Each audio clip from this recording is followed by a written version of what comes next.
Hi guys, welcome back to my channel. तो आज मैं आप सभी को रेक्टिफिकेशन ऑफ एरर का प्रैक्टिकल क्वेश्चन नंबर 2 करके दिखाऊंगा। तो वीडियो स्टार्ट करने से पहले सभी लोग मेरे चैनल को सब्सक्राइब कर दीजिएगा और साइड में एक छोटा सा बेल आइकन है वो भी दबा दीजिएगा ताकि मेरे नए वीडियोस के नोटिफिकेशंस आपको मिलते रहे। तो स्टार्ट करते हैं क्वेश्चन नंबर 2 से। क्वेश्चन नंबर 2 में दिया है, on going through the trial balance of ball bearings company limited you find that the debit is in excess by 150 rupees. This was credited to suspense account. On a close scrutiny of the books, the following mistakes were noticed. तो यहाँ आपको 6 entries दिए, वो पढ़ लेते हैं. First, the total of debit side of expenses account have been cast in excess by 50. मतलब expenses account 50 rupees से ज्यादा बढ़ा हुआ था. Second, the sales account has been total insured by 100 rupees. मतलब सेल्स अकाउंट 100 रुपीज से कम था.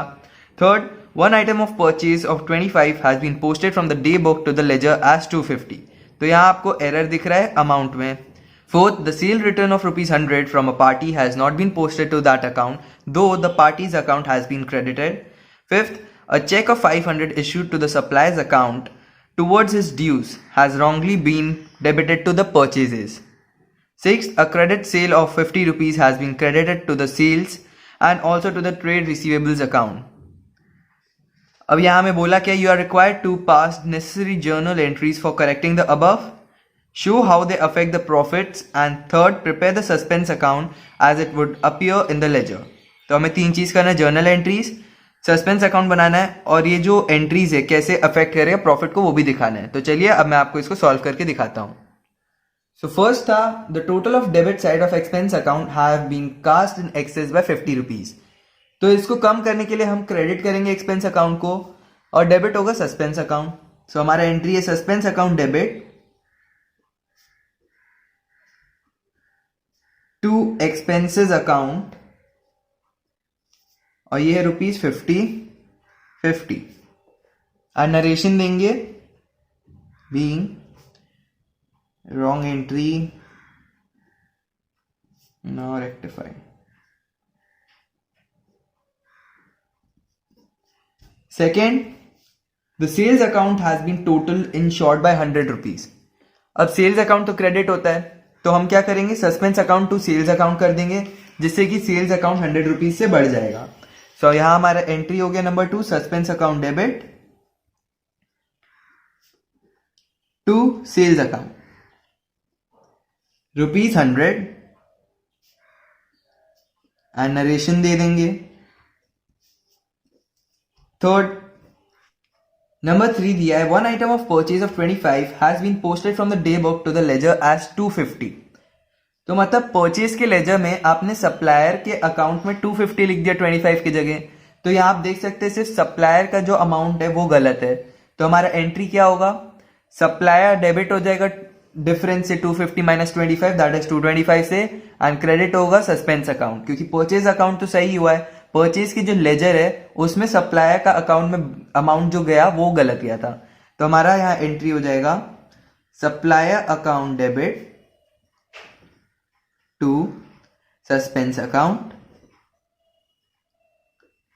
₹225 जो उसका डिफरेंस है, एंड हम नरेशन दे देंगे. चलते हैं फोर्थ एंट्री पे. फोर्थ में बोला, the sale return of ₹100 from a party has not been posted to that account though the party's account has been credited.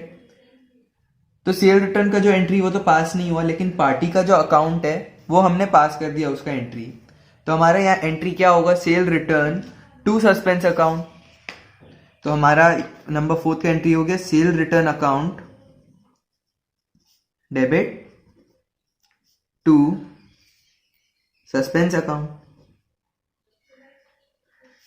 ₹100 and narration देंगे. नंबर 5 में दिया, a cheque of 500 issued to the supplier's account under trade payables towards his dues has been wrongly debited to purchase account. मतलब supplier के account में जाना चाहिए था लेकिन क्या हुआ, यहाँ पे परचेजेस में डेबिट हो गया. तो परचेजेस को डेबिट किया था तो उसको करेक्ट एंट्री करने के लिए क्या करना होगा, हमें उसको कैंसिल करना होगा उस डेबिट को. तो क्रेडिट कर देंगे हम परचेज को टू परचेजेस अकाउंट, एंड हमें क्या करना था, सप्लायर का अकाउंट को डेबिट करना था. तो हम यहां लिख देंगे ट्रेड पेबल्स अकाउंट डेबिट ₹500, तो इसमें सस्पेंस अकाउंट नहीं आएगा।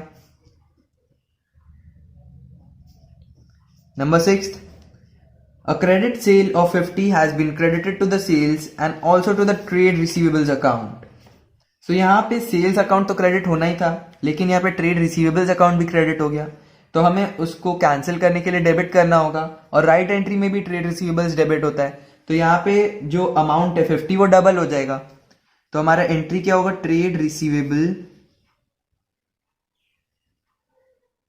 Account debit to suspense account, क्योंकि सेल्स अकाउंट तो सही गया है, ट्रेड रिसीवेबल क्रेडिट हो गया था, तो उसको कैंसिल करने के लिए डेबिट करे तो 50 आया। एंड राइट एंट्री में भी क्या करना था, ट्रेड रिसीवेबल को डेबिट, तो 50 + 50 100, तो ये आपका 100 अमाउंट आ गया। यहाँ पे बीइंग नरेशन दे देंगे। सो मैंने आपको सारे जर्नल एंट्रीज करके बता दिया है। अब मैं आपको दिखाता हूँ कि प्रॉफिट कैसे अफेक्ट हो रहा है। तब मैं आपको प्रॉफिट्स दिखाता हूँ कि क्या हो रहा है, इंक्रीज हो रहा है कि डिक्रीज। सो एक्सपेंसेस जब हमारा डिक्रीज हुआ तो प्रॉफिट इंक्रीज होगा, इंक्रीज एंड डिक्रीज। एक्सपेंसेस गिरा था तो हमारा प्रॉफिट जो इंक्रीज हो गया 50 रुपीज से। फिर सेल्स को हमने बढ़ाया था, सेल्स बढ़ा तो इंक्रीज हो गया प्रॉफिट। फिर मिस्टेक हुआ था लेजर पोस्टिंग में, उससे अफेक्ट नहीं हो रहा प्रॉफिट। फिर हमारा आता है परचेजेस का एंट्री, जो था एंट्री नंबर 5। सो उसमें परचेज अकाउंट हो गया था डेबिट, लेकिन उसको नहीं करना था, सो हम उसे क्रेडिट कर देंगे। तो क्रेडिट करने से क्या हुआ, प्रॉफिट बढ़ गया, तो प्रॉफिट यहाँ 500 रुपीज से बढ़ रहा है। एंड हमारा लास्ट एंट्री है omission in posting under sales return. तो जो सेल्स रिटर्न था उससे तो प्रॉफिट कम हो जाएगा, क्योंकि हमने जितना सेल किया वो वापस मिल रहा है हमें। तो यहां हमारा प्रॉफिट डिक्रीज हुआ 100 से। तो इसका टोटल देख लेते हैं कितना हो रहा है। डिक्रीज 100 से हो रहा है एंड इंक्रीज हो रहा है 650 से। सो हमारा नेट इंक्रीज हो रहा है बाय ₹550, इन दोनों का डिफरेंस। सो नेट इंक्रीज 550 से हुआ। सो आपको ऐसे ही दिखाना है कि प्रॉफिट बढ़ रहा है कि कम हो रहा है। तो चलिए अब मैं आपको सस्पेंस अकाउंट बना के दिखा देता हूं। सो सस्पेंस अकाउंट में हम पहले फॉर्मेट बना लेंगे।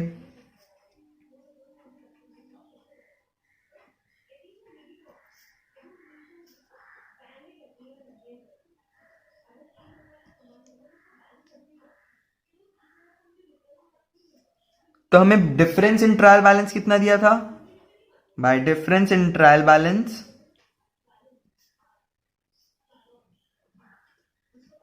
₹150 क्रेडिट। फिर एक्सपेंसेस को हमने गिराया, तो यहां पे एक्सपेंसेस हो गया एक्सपेंसेस अकाउंट, यहां पे to expenses account debit by ₹50। फिर हमारा सेल्स अकाउंट बढ़ा टू सेल्स अकाउंट ₹100। फिर हमारा क्रेडिट साइड में हम लिखेंगे सेल्स रिटर्न का एंट्री ₹100। हमारा फिर आएगा बाय ट्रेड पेबल्स ₹225 जो डिफरेंस था, बाय ट्रेड रिसीवेबल्स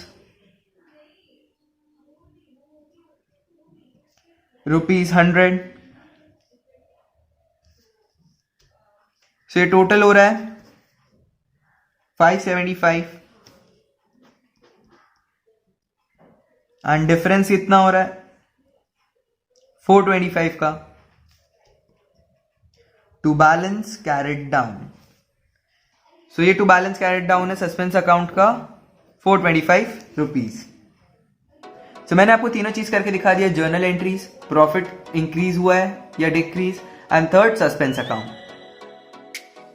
सो अगर आप जर्नल्स बना लेंगे अच्छे से तो आपको सस्पेंस अकाउंट बनाने में कोई दिक्कत नहीं होगा। गाइस, अगर आपको ये वीडियो जरा भी हेल्पफुल लगी हो तो मेरी वीडियो को जरूर से लाइक कर दीजिएगा और मेरे चैनल को सब्सक्राइब कर दीजिएगा। आपके लिए और वीडियोस ऐसे मैं बनाते रहूंगा। तो मिलता हूं आप सभी से अगले वीडियो में।